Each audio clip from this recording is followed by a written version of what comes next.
Hey friends, welcome back everyone to my YouTube channel. This is Sachin Nachnani and today we'll be discussing about D-Mart, that is Avenue Supermarts Limited, which has just come out with its numbers. But before we do that, please subscribe to my YouTube channel if you are a new visitor or if you have not subscribed till date so that you don't miss out on any important result updates and market information. So let's get started. We will be studying the consolidated financial results for the quarter ended 31st December. Yes, and we'll be comparing it both with 30th September previous quarter, which we will also call as quarter on quarter basis, and we'll also be doing it with 31st December last year 2019, which we can call it as YOY or year over year comparison. So we'll be looking at total income, and most important component is revenue from operations, which is the core sales, and that has gone up to 7,542 crores. Last quarter it was only 5,306 crores. Of course it was much lower because of COVID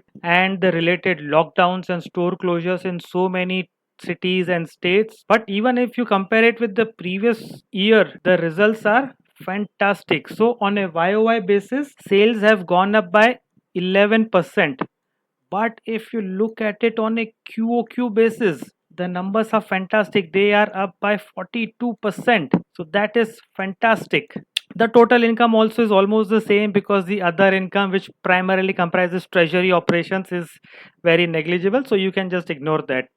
Now, even if you look at expenses, they have been fairly very much under control. Now they're growing because sales are growing, but the growth is lower than the growth in sales.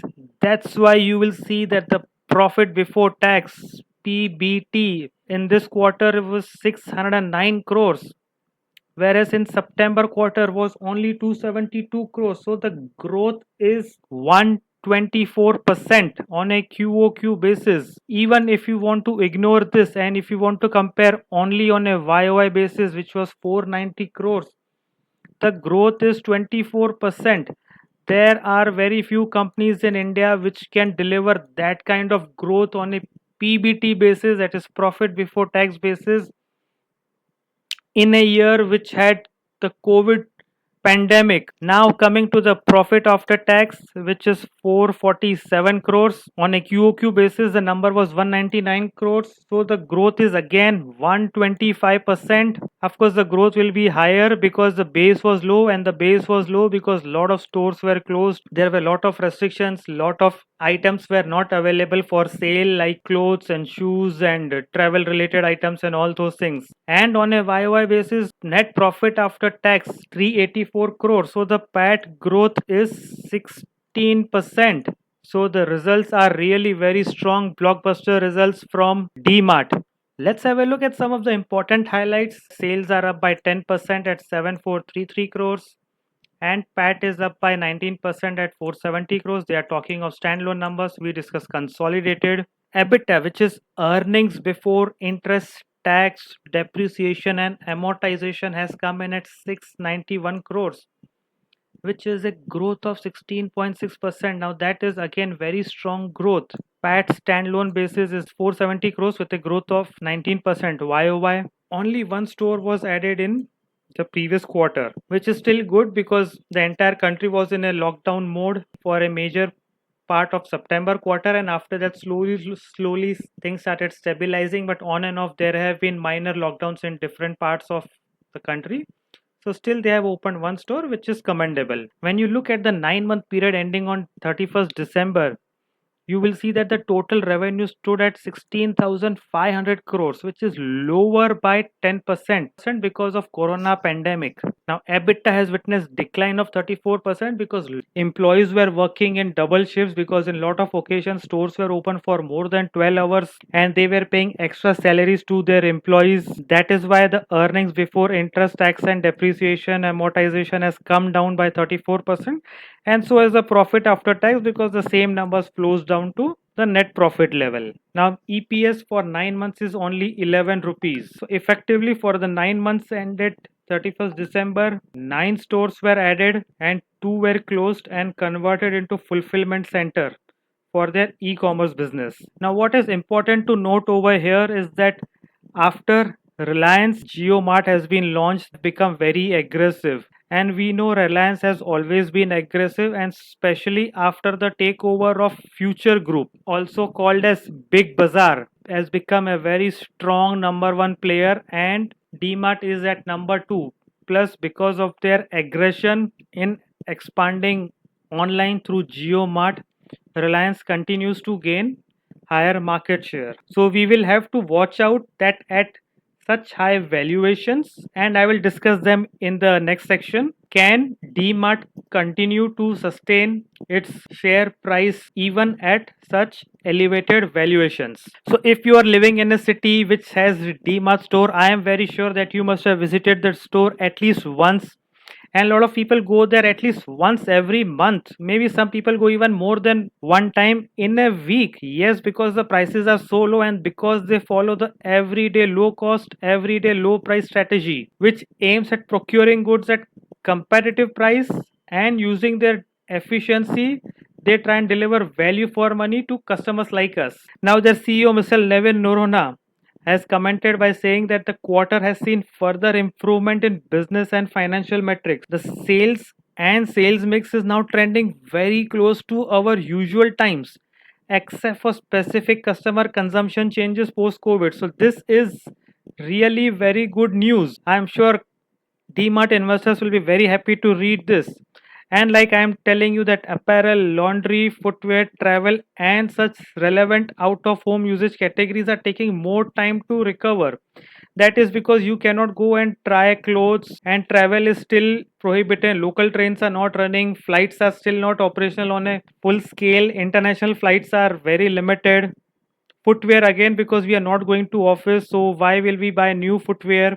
So all of these categories are definitely taking time to recover, and despite that, DMart has posted very strong results, and they have been trying to control operating expenses. Besides that, surge in festival shopping helped them to deliver significantly better quarter than the previous two quarters.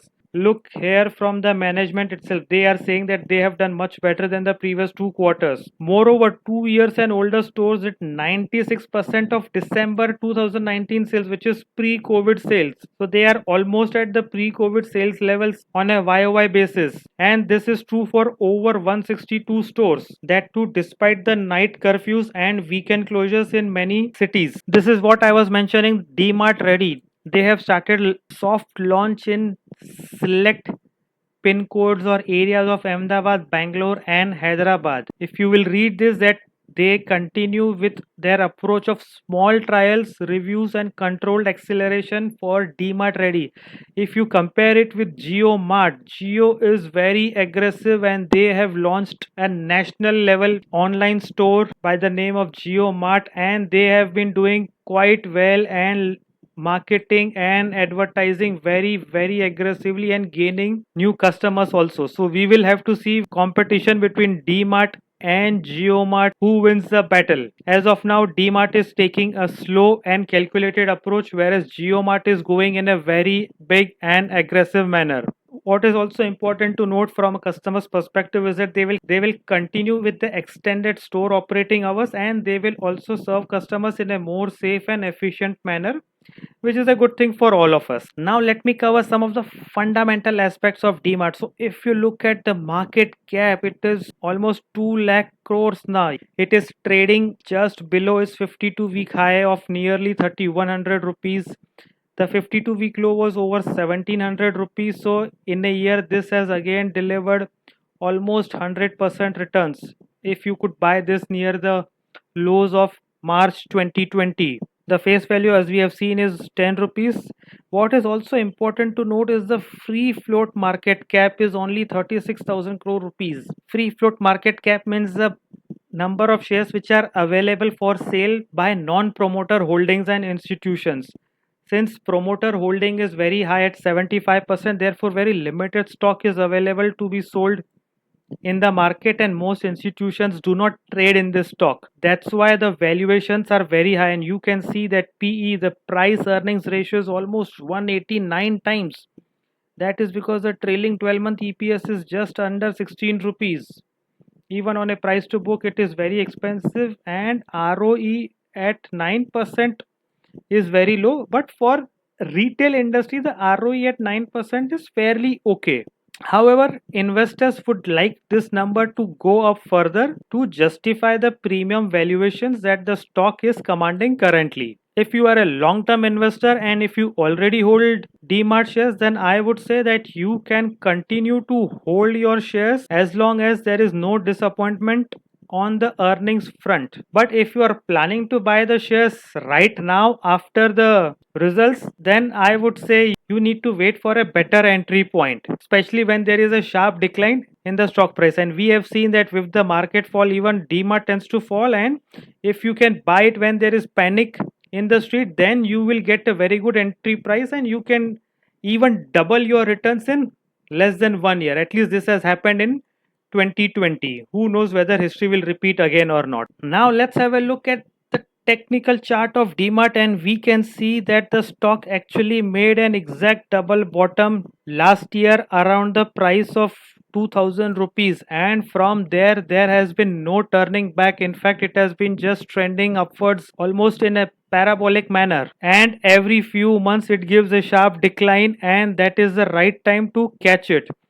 As of now, it is trading near its all-time high of 3100. It has closed just below 3000 rupees on Friday, and the last few weeks rally can also be because of the strong rally in overall broader market, especially mid caps, and also in anticipation of strong results by DMART. How can you set a target? Well, the results have been very good. The stock is trading at an all-time high, so it is possible that the parabolic move can continue for some more time, and sooner or later you will see the price of 3200 to 3300 on DMART.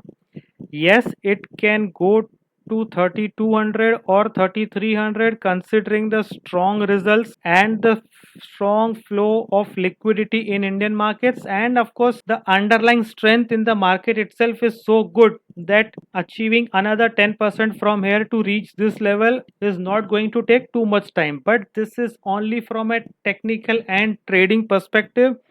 If you are already an existing shareholder, you can continue to hold your shares. But if you are planning to re-enter at this point of time, your stop loss will come to around 2800 rupees. So if you are a short-term trader, your stop loss will be 2800 rupees and the target will be between 32 and 3300 rupees. So this is my analysis on DMART, the results for which came out today. Do let me know your views and comments. Thank you so much for watching and have a happy trading week ahead. You can reach out to me on Twitter, Insta, LinkedIn, and of course, YouTube.